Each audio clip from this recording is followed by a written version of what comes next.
Hey, welcome back. And in this video I want to go through my 2015 gaming goals and give you an idea of how I did. Did I meet my objectives? Did I fail it? I want to give you guys an update on this and, you can tell me how you think I did. Now, this is the first time I've done a video like this, and I have to say I watched it back just recently before filming this video here, and I realized I've made a couple mistakes in my gaming goals video. We'll get through that as I go along in the list, but first and foremost, my first item on the list was to buy new shelving for my video game collection.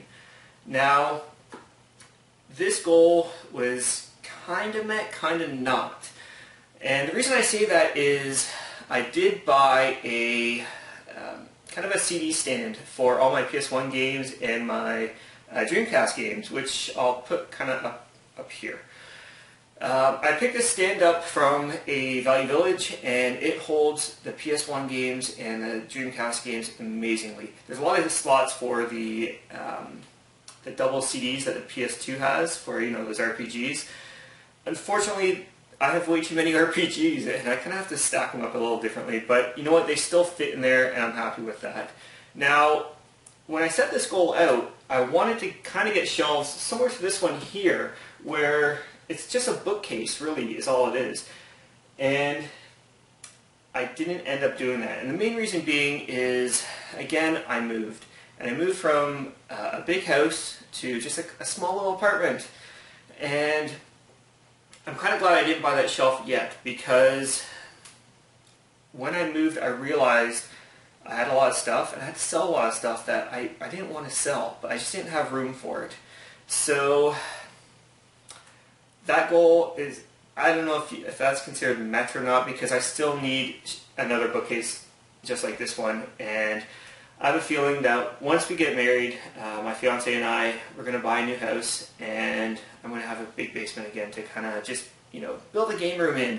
So I will be buying more shelves. It just won't be until after I get married. Now, the second goal was to finish 50% of my Nintendo 64 collection and 50% of my Dreamcast collection. Now, I did complete both those goals. I played 50% of my N64 collection, and I have to say that the N64, the reason I set this goal was to basically kind of get an appreciation for the system, and I think the more I played it, the more I really didn't care for it. So I ended up kind of cheating a lot of these times, and I was playing games on my 3DS or my GameCube, anything but the N64. But I was still playing N64 games. That's the thing. So I still consider that a complete goal. It's something about that controller. It doesn't do it for me. So I'm sorry if you're a big fan of the N64. It's really not one of my favorite systems, even after a year of playing it. Going on to the Dreamcast, I did complete this goal as well. I absolutely love the Dreamcast. There's nothing I can say bad about it. There was one game I played, though, that I really didn't care for, and it was Sega GT. I've been playing a lot of racing games this year, and I just found that one kind of, I don't know, there's something about it that really turned me off, that game. But other than that one game, every single Dreamcast game I've played was absolutely amazing. I loved it. It's just that one game, I didn't really care for it. So the next goal was to complete my Nintendo Wii collection. Now that, to me, was a complete failure. I had 5 games on the list, and out of those 5 games, I only picked up 1. I think I only picked up 1 Wii game the entire year. And I don't even think I showed it in a pickup video, so here it is. It's Trauma Team.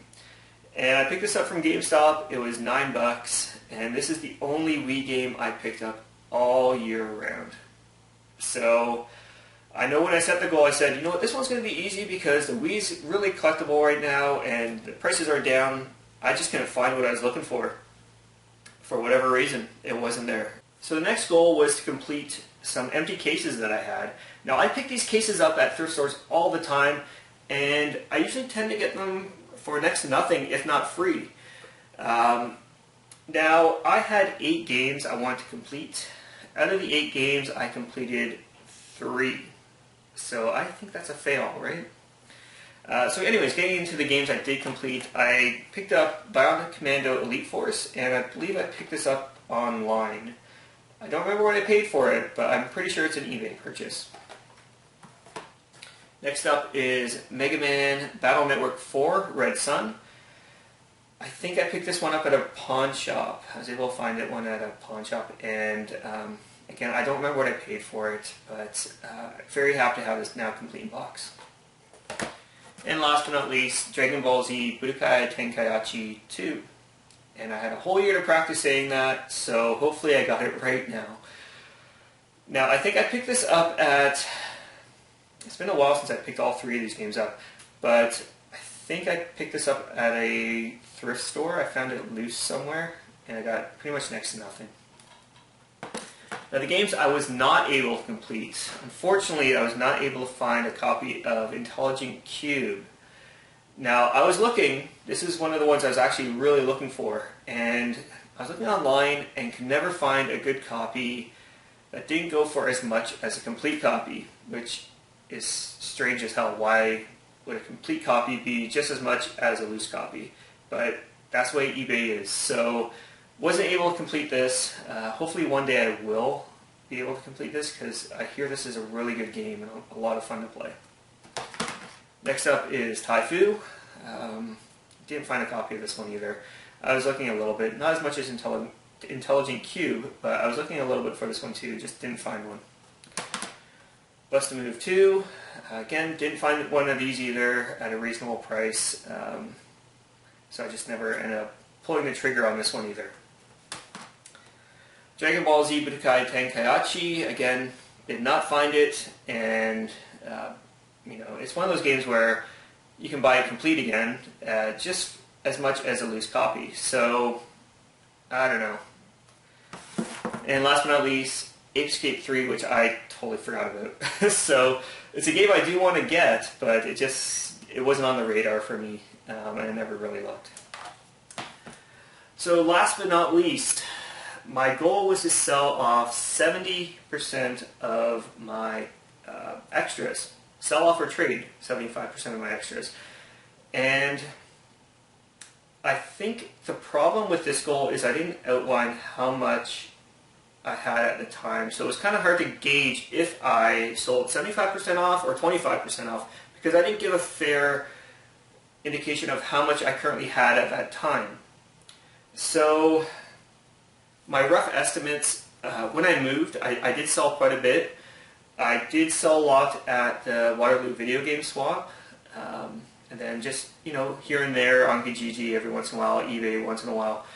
I did a couple trades as well, and I was able to get rid of a lot of stuff. My best estimations would be probably about 40 to 45% of what I had last year is now gone. Another kick in the, bucket here is, when you pick up stuff,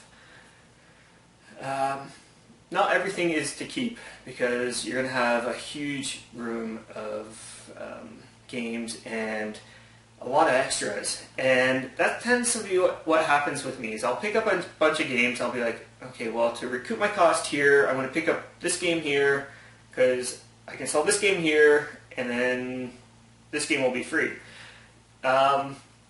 So I ended up buying quite a bit of stuff that was just extras. So I have a lot of extras still sitting around. The last month or so, because of Christmas, I did have quite a push, and I was able to get a lot of stuff out, but I still have about 5 boxes of stuff to sell, like complete boxes. So I would say that's a definite fail. Unfortunately, I think it's going to be one of those goals where I'm going to kind of move it over to 2016 and kind of give a better, give a better idea of how much I currently have. And I'll be filming that video shortly after this one. And you'll see currently, I currently have 5 boxes, like I said, and it's all full stuff. So I have quite a bit of stuff still. And the goal is to get rid of a different amount of that, because 75 I think was way too ambitious. I think that I have to be a little bit more conservative this year around on my goals. I'm going to actually continue this kind of gaming goals for 2016, and I'm going to do a separate video for that. And like I said, I've learned a lot from making this one video that, hopefully for my gaming goals for 2016, I'll have more defined goals and more realistic goals. 2016 is going to be a very busy year for me, but we're going to get some goals in there. We're going to meet some stuff. So I'm very optimistic about achieving my goals for 2016. So anyways, how did you do with your goals for 2015? Did you achieve them? Did you fail them? Let me know in the comments below, or do a video yourself. I'd love to see it. But for now, that is my gaming goals for 2015, an updated one. And until next time, take care.